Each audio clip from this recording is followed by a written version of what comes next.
Welcome to Boxing During Dinner, episode 28. We're almost at 30. Yeah. Somebody told us we gotta stop doing the hand gestures, but you know. They did? Yeah, this will be the last. Okay. The last right. time. Wow. Sure. This is the first and last time for everything, but I agree. I know, right? People just want to hear the numbers and get on with it. Well, a lot to talk about this week, and first we obviously talk about our food. Well, here you are with some Pollo Tropical, or as they say in the commercials, Pollo Tropical, which is not a word, with the yellow rice and chicken. And I'm still on my diet.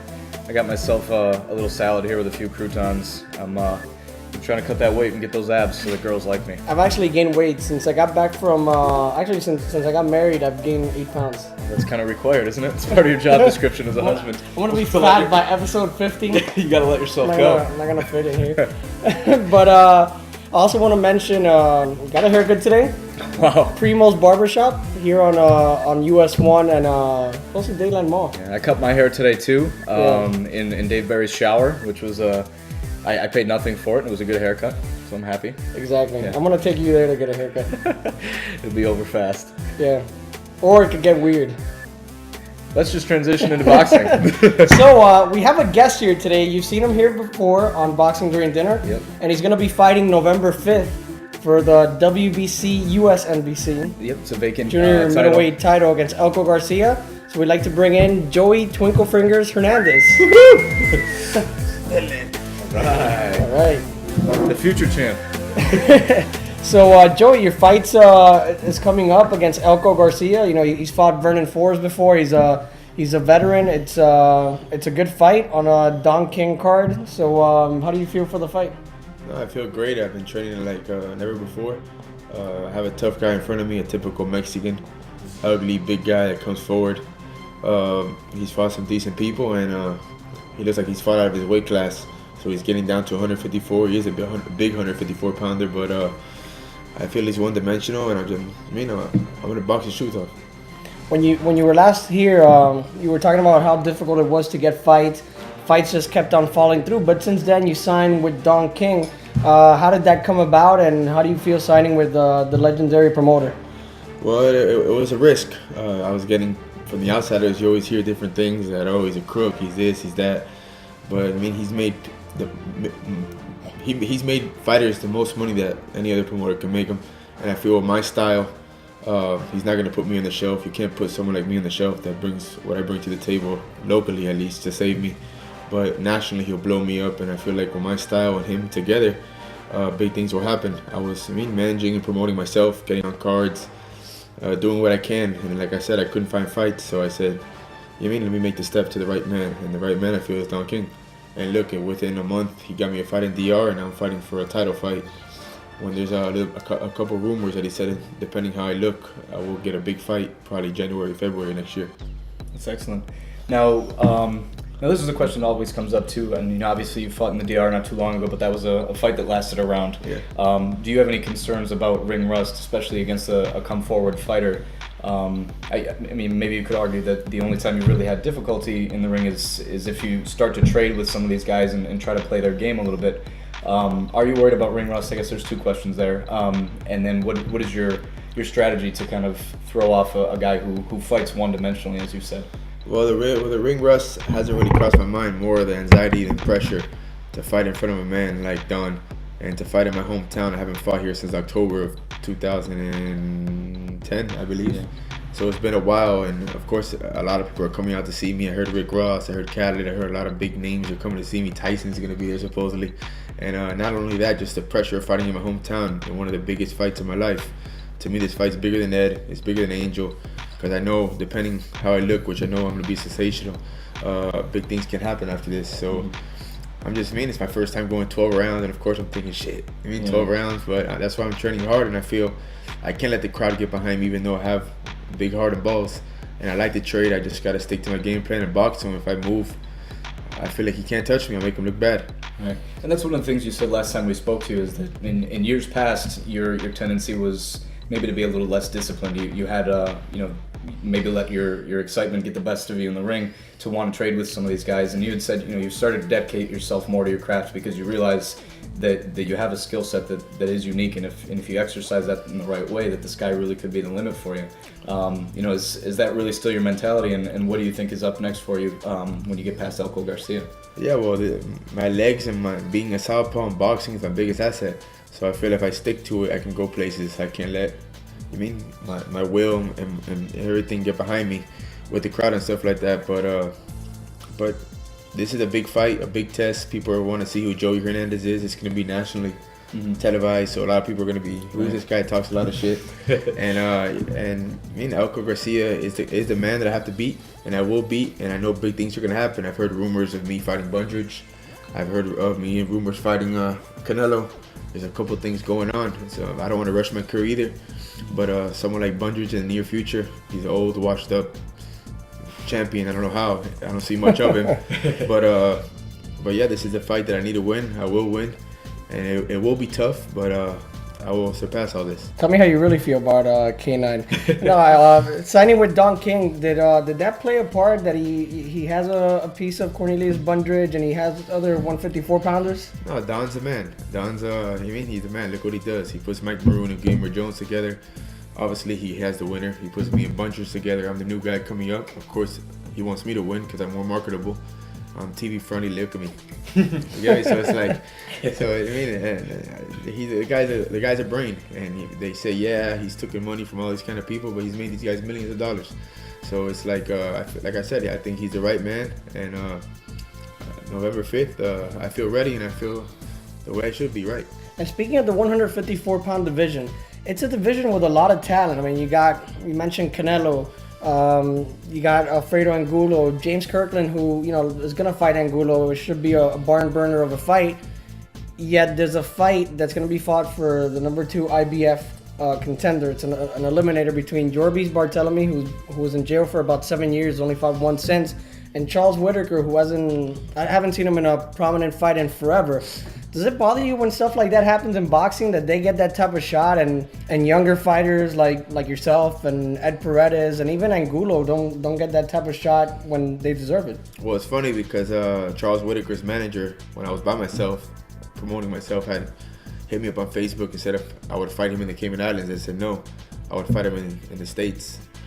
But it's crazy. That's what makes boxing look bad. It's like someone got paid under the table to see this 40-year-old rapist and this other guy with like 15 losses fight for the IBF elimination bout. Like, I don't know how that happens, but that's what makes boxing go down. I'm doing it the right way.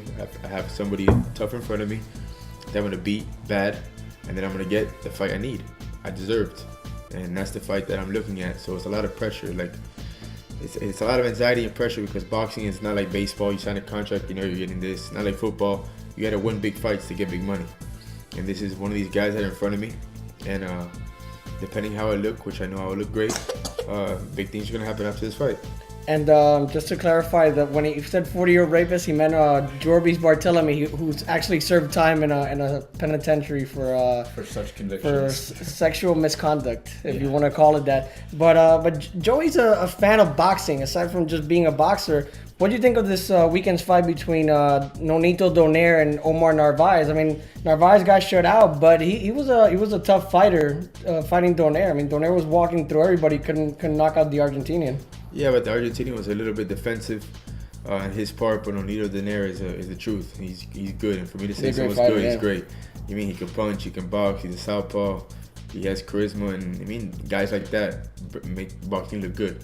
Now these other guys, like we just talked about, who wants to see these two 40-year-olds, one a rapist, 140 with 15 losses, 20 losses? People don't care about those kind of guys.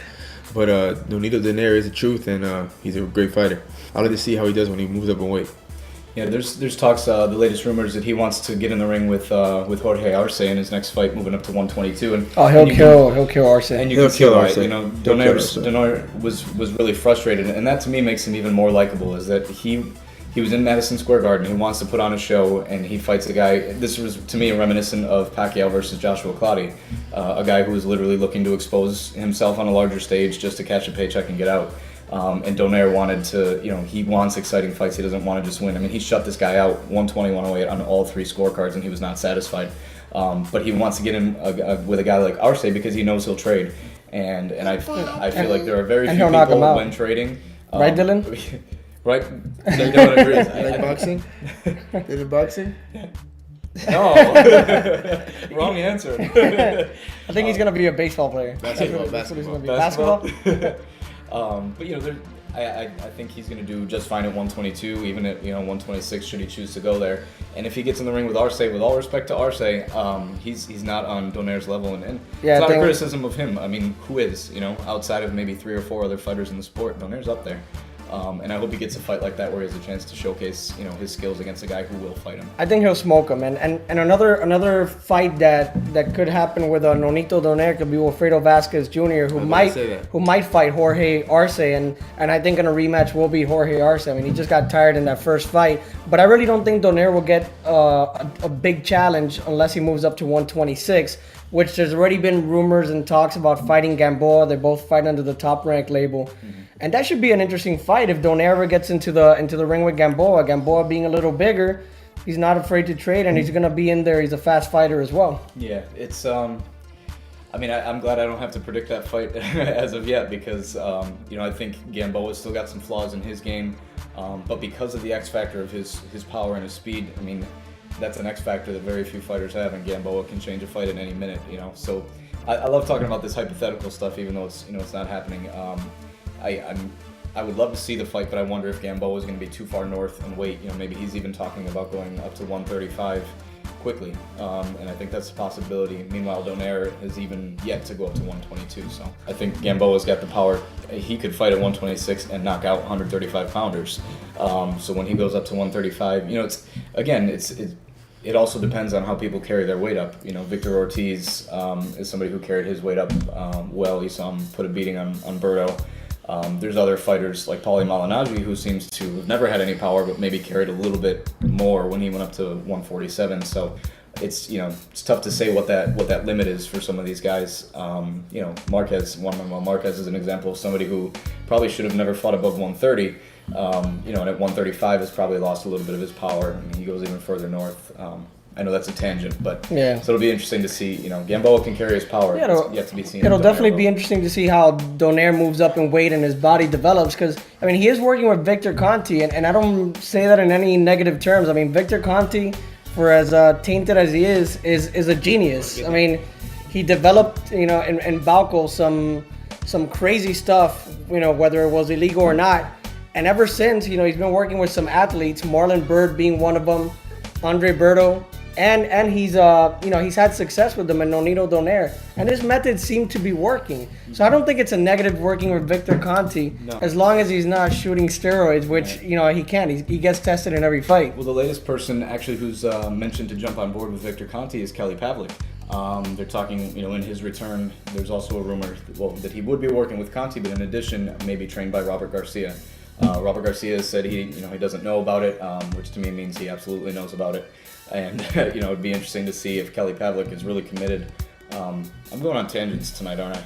I'm going all over the place, but it'd be interesting to see. Victor Conti, despite his negative associations, is the real deal, and the people who've worked with him are willing to swear by what they've done for him. Yeah, and I wish Kelly Pavlik the best because the 160-pound division does need a bit of an injection of star power because it's Sergio Martinez and I guess if you want to say Chavez. But before we go, Joey, I want to ask you one last question. You did mention a possible rumor with Canelo. You don't want to jump ahead on that speculation, but what I could ask you is, what do you think of Canelo? Do you think he's more hype? And if you were to fight Canelo, how could you expose the next Mexican hero as they're building him in Mexico? No, he's a good fighter. He's strong, but they're matchmaking him good, and they're putting guys that are old and they really can't fight in front of him. I'm a young warrior, just like him, and to me, he's one of the best 154 pounders out there. I feel it'll be great for TV, but he hasn't really proved himself fighting someone like Miguel Cotto's little brother and he just Ricky Hatton's brother. He's fighting. Do you have any little brothers he could fight? Who did he fight on the undercard of He fought Alfonso Gomez. Alfonso Gomez, who I thought was beating him for a He good chunk of was. that fight, you know? He was. Well, it's funny because on YouTube I have a video, and a fan, I don't know who the hell he is, but he told me that he mentioned it. He goes, "Oh, that you and Canelo will be a great fight," and I feel it will be a great fight. It'll be, I mean, from the start, it'll be back and forth, but. Well, here on Boxing During Dinner, do you have anything to say to Canelo Alvarez? Nah, he needs to come and face a real man like me. Not messing with these old people that can't fight. I'm the truth, and I'll beat him like a redheaded stepchild. And because he probably is one. He could be. Well, I saw Dylan yawning a little while ago, so he's tired. We gotta end Boxing During Dinner. Well, let's give an applause to Dylan for being on. All right, Dylan. Thanks for hanging out with us, buddy. I don't think he liked the applause, but Boxing During Dinner welcomes families too. And next week we got the Halloween edition. We're gonna bring a couple of hotties here. Yeah. And some Special some treatment. nice Sorry that we missed costumes. that I know, right? But we don't want to tempt Joey. He's training for a fight. exactly. You know. He's got to focus. We can't do that. He has to focus. No, that's why no women today. Well, last week was my birthday, so I got about 3 months in 1 day, so I'm alright. Alright, so and happy belated to Joey. But catch us on Facebook. You know where to find us. It always appears on the screen, and on Twitter as well. I have website news. I have obtained the all of our login information. We're going to be turning it over to somebody who should be able to wrap it up for us very soon. All right. So we're almost there.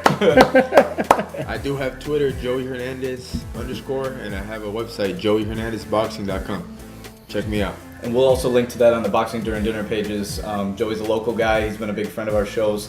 You guys should be a friend of his as well and support him on his next fight on November 5th at the Hard Rock in Hollywood, Florida. And also talking about that fight, soon we're going to have Alan Hopper from Don King Productions. He'll be talking about Joey's fight, as well as Guillermo Jones, Angelo Santana, etc. So catch us on the next episode of Boxing During Dinner, the Halloween edition, and the interview with Alan Hopper. Bye.